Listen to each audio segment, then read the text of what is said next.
আসসালামু আলাইকুম রহমতুল্লাহি বারাকাতুহু। চলতেছে কারখানার কাজ।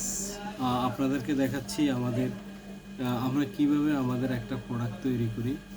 আসলে খুবই সাধনার মাধ্যমে দিয়ে আসলে এক একটা কাজ মানুষ দক্ষ হয়ে ওঠে, আস্তে আস্তে দক্ষ হয়ে ওঠে।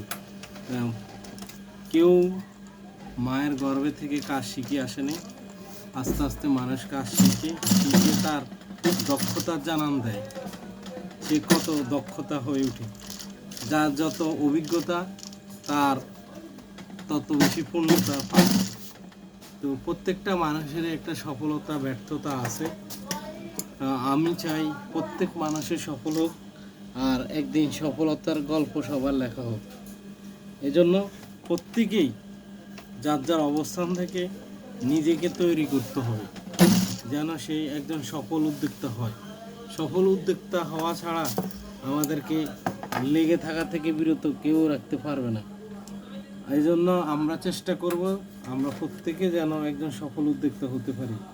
সফল উদ্যোক্তা হলে কি হবে, আমাদের দেশের বেকারত্ব দূর হবে, নিজে স্বাবলম্বী হওয়া যাবে, নিজেদের যেই অর্থনীতিকের চাকা, বাংলাদেশের যে অর্থনীতিকের চাকাটা সচ্ছল করা সহজ হবে।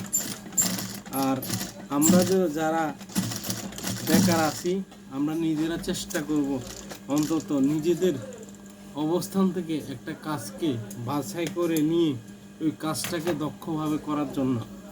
আর কখনো আমরা কারো উপরে নির্ভরশীল না হয়ে নিজেকে তৈরি করে নিব, তাহলে কিন্তু আমরা সামনের দিকে এগিয়ে যেতে পারব। সবার কিন্তু একটা নিজস্ব ক্রিয়েটিভিটি আছে। অভিজ্ঞতার আলোকে আমরা যদি এগিয়ে যাই, তাহলে একদিন আমাদের স্বপ্ন পূরণ হবেই হবে।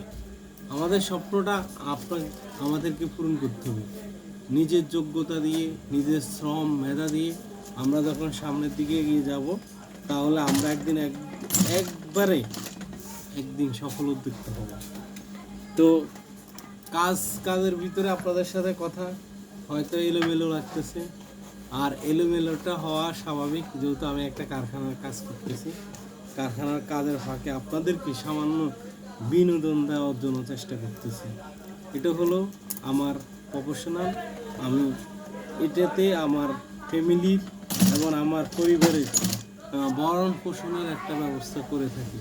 তো আপনারা পাশে থাকবেন যেন আমরা সামনের দিকে এগিয়ে যেতে পারি।